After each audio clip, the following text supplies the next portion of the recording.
The renovation of Markideio Theatre was actually a result of an architectural competition which we won. And I would say that it was a project that had quite a few challenges, mostly because of the site or where the old theatre was sort of situated. Obviously, we did want to create a functional theatre in contrast to what was here before that, which in a sense was an old cinema that was patched up over the years to function as a theatre. But we always thought that that was never really successful. As I said, the old theatre was situated exactly where we're sitting today. The performance space of the old theatre was exactly where the performance space of the new theatre is today. But the site was actually quite a bit different. The theatre was quite set back from the streets around it.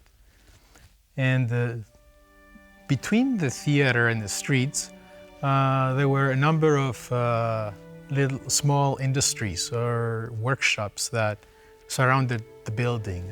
There was a car mechanic, there was a marble workshop, there were some storage spaces. And what these actually did basically was to obstruct any kind of relationship that this theatre could have with the neighborhood and the streets around it. I remember you almost felt like you had to sort of squeeze through these shops to actually get to the theatre. And that was one of the challenges that we had to face. What would happen if all these were gone? The other problem we had to face was the fact that we actually didn't know if any of these would go away or which ones would go away and when would that happen. So in a sense, we were sort of forced to design the building in parts and pieces. We could design it thinking that we would renovate the performance space, but we didn't know what would actually happen around it. We began construction at some point with the workshops around the old theatre, and at some point they started to move out and getting demolished. But obviously that didn't happen overnight, it didn't happen in one day. As these little shops, little workshops were demolished, we were building a bit more of the theatre. We started from the main space, the performance space, and then we started to add pieces here and there. If I'm not mistaken, the last workshop was moved out and was demolished 9 months after the construction. So the theatre was quite far along into the construction phase. Obviously, during the design phase, during the competition phase, we had anticipated that this day might come. So we thought, what would happen if all these buildings around the theatre are gone? And we were thinking that we'd be left with this relatively small theatre, which would seem like it was floating a bit in this relatively big plot of land. And we obviously didn't think that was appropriate for the site, given that we're in a neighborhood of high density. So one of our primary objectives is how do we begin to relate this small building with the neighborhood and the streets around it. Essentially what we decided to do was to stretch the building towards the south and also towards the west. Towards the south, we came up right up to the street where we located the cafeteria, which we think it also helps to frame the big plaza of the theatre, and it also helps to activate it a bit. And to the west, we sort of created this promenade that sort of leads you into this second entry into the building. And I think this gesture was quite important for us for many reasons. Partly because I think it helped us to redefine the scale of the building. So the building now could become a reference point for the city of Paphos. Also, it helped us to, these extensions helped us to actually define the outdoor space better. You felt at that point, when you see the final outcome, we think it feels like the plaza belongs to the theatre now. It's not just sort of a leftover space. But even though it belongs to the theatre, it still feels accessible to the public, and it's got places to rest. which are shaded because we did plant some big trees. That was essentially, I think, our way of trying to connect the theater back to the neighborhood and back to the city. As I said before, we created a second entrance into the building.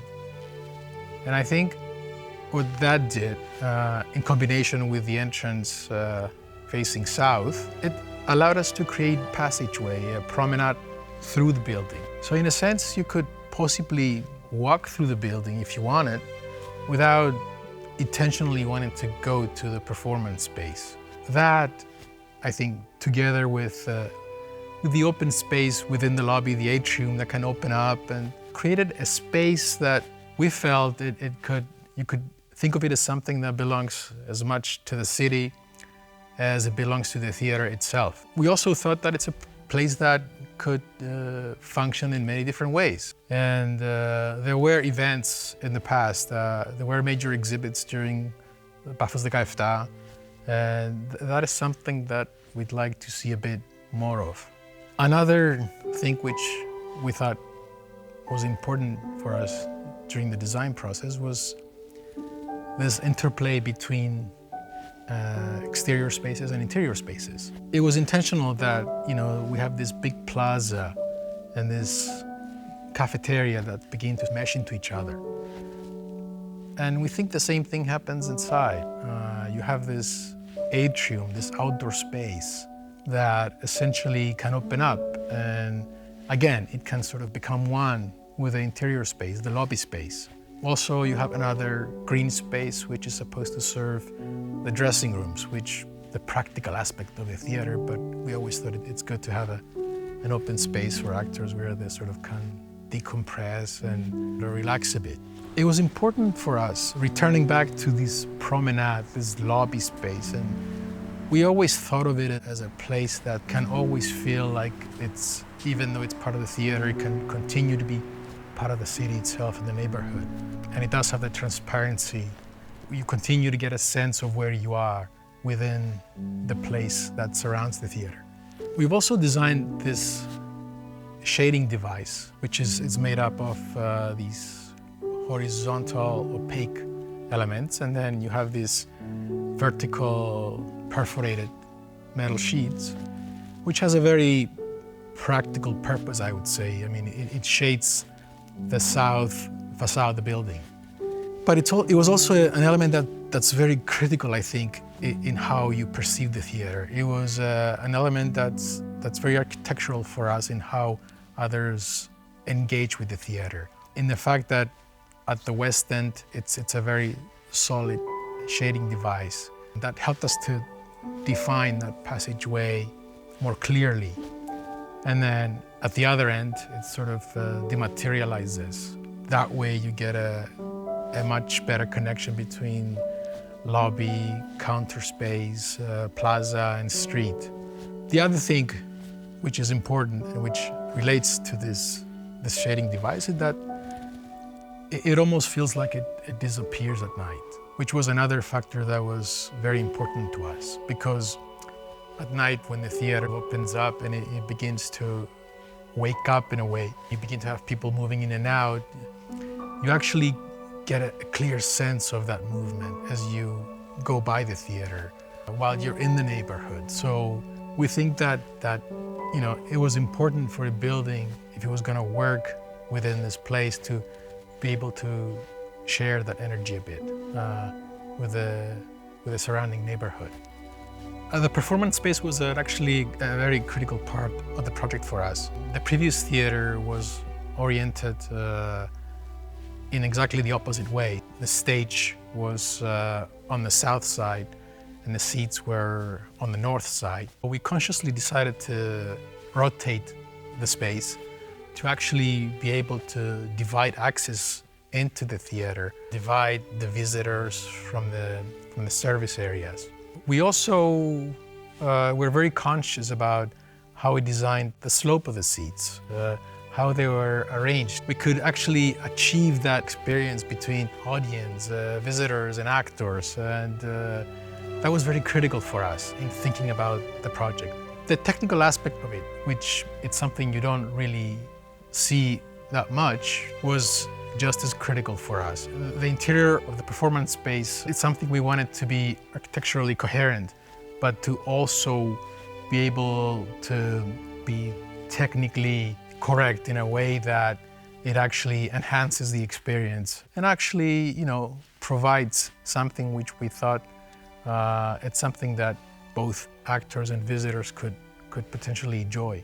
The slope of the seats, which is actually a bit steep, but we still think was the appropriate slope, actually allowed us as well to sort of locate some of the spaces underneath the seats, which gave us a bit the opportunity to sort of have that atrium space on the outside, that open space. So we tried to cram in a way as much as possible within this square underneath the seats. So we could have the freedom to be a bit more generous with how the lobby works and how it relates with the outside and how the entrances work.